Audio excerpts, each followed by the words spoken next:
বীৰ লাচিত সেনাৰ মুখ্য সচিব ৰন্তু পানীফুকনক আটক কৰাৰ পিছতে শৃংখল চলিহাৰ সংবাদমেলৰ সময়ত ৰন্তু পানীফুকনক গ্ৰেপ্তাৰক লৈ প্ৰতিক্ৰিয়া প্ৰকাশ কৰিছে বীৰ লাচিত সেনাৰ প্ৰশাসনিক সচিবগৰাকীয়ে। ৰন্তু পানীফুকনক কিয় টাৰ্গেট কৰা হ'ল চৰকাৰলৈ প্ৰশ্ন শৃংখল চলিহাৰ। 24 ঘণ্টাৰ ভিতৰত ৰন্তু পানীফুকন সহ তন্ময় চেতিয়া আৰু উৎপল দত্তক মুকলি কৰি দিয়াৰ দাবী উত্থাপন কৰিলে শৃংখল চলিহাই। মুকলি কৰি নিদিলে কাইলৈৰ পৰা ৰাজ্যজুৰি প্ৰতিবাদ কৰিব বীৰ লাচিত সেনা অসমে।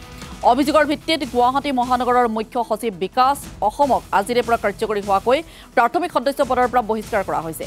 কামৰূপ মহানগৰৰ সকলো দায়িত্বৰ পৰা অব্যাহতি দিয়া হৈছে বিকাশ অসমক। বিকাশ অসমৰ বিৰুদ্ধে উত্থাপিত অভিযোগৰ তদন্ত হ'ব সংগঠনৰ মজিয়াত।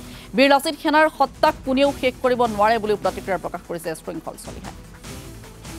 প্ৰেছমিট দি থকা অৱস্থাত যিদৰে ফেচিছ মনোভাৱেৰে অসম চৰকাৰ আৰু মহানগৰ পুলিচে অসম পুলিচে উঠাই লৈ গৈছে, তাত বীৰ লাচিত সেনা অসমৰ আপত্তি আছে। গণতান্ত্ৰিক এখন দেশত গণতন্ত্ৰৰ মূল্যবোধ যেতিয়ালৈকে কোনোবা চৰকাৰে বাৰ্তাই নাৰাখিব, কোনোবা সংগঠনেও যদি বাৰ্তাই নাৰাখে, তাতো প্ৰব্লেম আছে।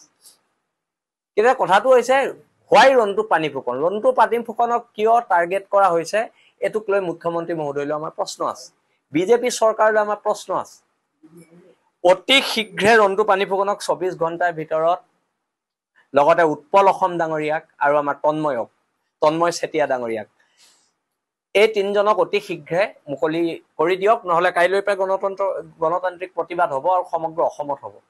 আজিৰ পৰা কাৰ্যকৰী হোৱাকৈ যিহেতু আমাৰ ওচৰত বহুতো অভিযোগ আহিছে গুৱাহাটী মহানগৰ সমিতিৰ মুখ্য সচিব বিকাশ অসমক লৈ, আজিৰ পৰা কাৰ্যকৰী হোৱালৈকে যেতিয়ালৈকে তেওঁৰ বিৰুদ্ধে উঠাই অপৰাধমূলক অভিযোগবোৰ আমাৰ সংগঠনৰ মজিয়াত তদন্ত নহয়, তেওঁক প্ৰাথমিক সদস্য পদৰ পৰা, বীৰ লাচিত সেনা অসমৰ প্ৰাথমিক সদস্য পদৰ পৰা বহিষ্কাৰ কৰা হৈছে আৰু তেখেতক কামৰূপ মহানগৰৰ সকলো সমিতিৰ পৰা সকলো বিষয়বাবৰ পৰা তেখেতক অব্যাহতি প্ৰদান কৰা হৈছে। এইটো আমি স্পষ্টকৈ জনাই দিছো। যদি আমাৰ ল'ৰাই ভুল কৰিছে, এৰেষ্ট কৰক। যদি আমাৰ ল'ৰাই আইন হাতত তুলি লৈছে, এৰেষ্ট কৰক। কিন্তু আপোনালোকে এটা মিছা প্ৰপগেণ্ডাত আমাৰ মুখ্য সচিবক প্ৰেছ মিটৰ পৰা চোঁচৰাই নি পেলাই থানাত ভৰাব, জেল হাজতলৈ প্ৰেৰণৰ যোজা কৰিব, এইটোতো নহ'ব। এইটো গণতান্ত্ৰিক মূল্যবোধত এইটো বস্তু নপৰে। আমি ইয়াৰ পোন কৰি এটা কথা আজিৰ দিনতো আমি কৈছো, অসুস্থ শৰীৰে কৈছো, বীৰ লাচিত সেনাৰ এইটো সত্তাক কোনো শেষ কৰিব নোৱাৰে।